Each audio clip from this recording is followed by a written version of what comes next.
Welcome to The Explainer. Today, we're diving into Michelle McKinney Hammond's book, The Power of Being a Woman.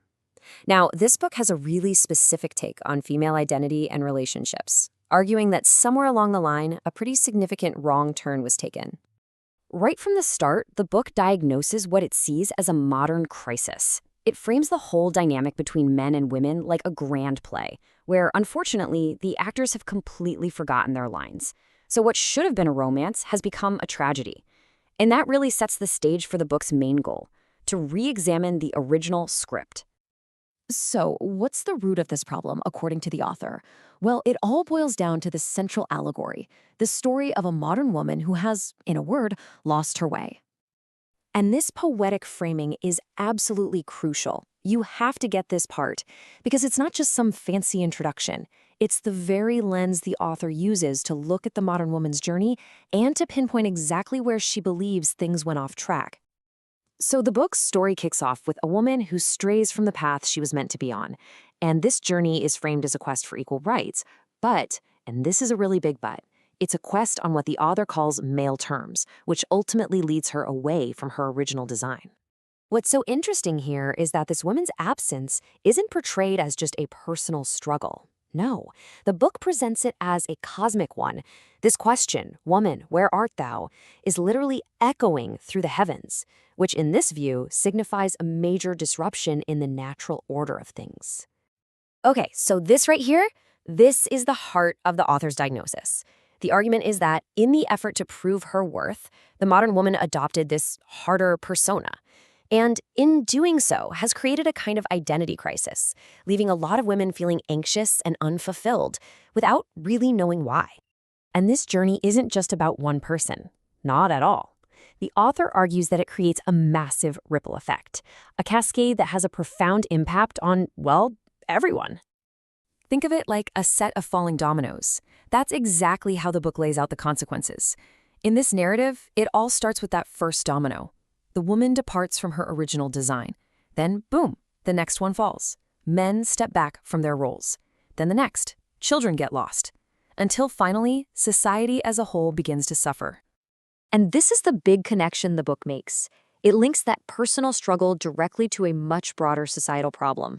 The result isn't just a private matter anymore. It becomes a public crisis, this vicious cycle that's said to affect the very fabric of the community. Okay, so we've seen the problem and we've seen the consequences. Now, the book makes a big pivot. It goes from diagnosis to prescription. It offers a very specific solution, which is presented as a map back to a place of restoration. You'll see this question pop up throughout the chapter, and it's done for a reason. It creates this really intimate conversational tone. It's like the author is personally inviting readers to just drop their defenses for a minute and really consider her perspective on how to find the way back. So where is this map supposed to lead?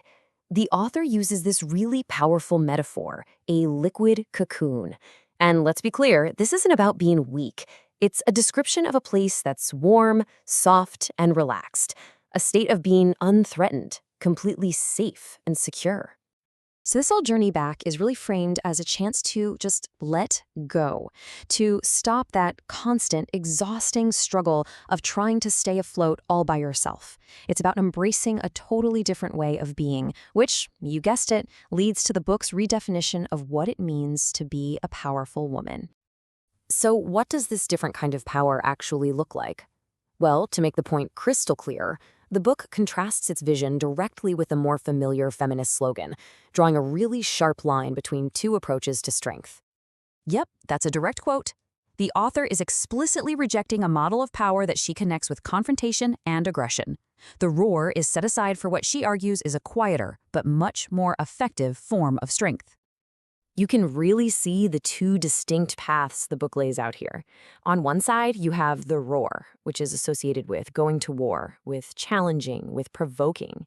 But on the other side is this totally different vision of power, one that's rooted in speaking calmly, in inspiring others, and in wielding quiet influence.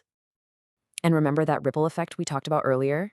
Well, here it is again, but this time it's reframed as a positive force.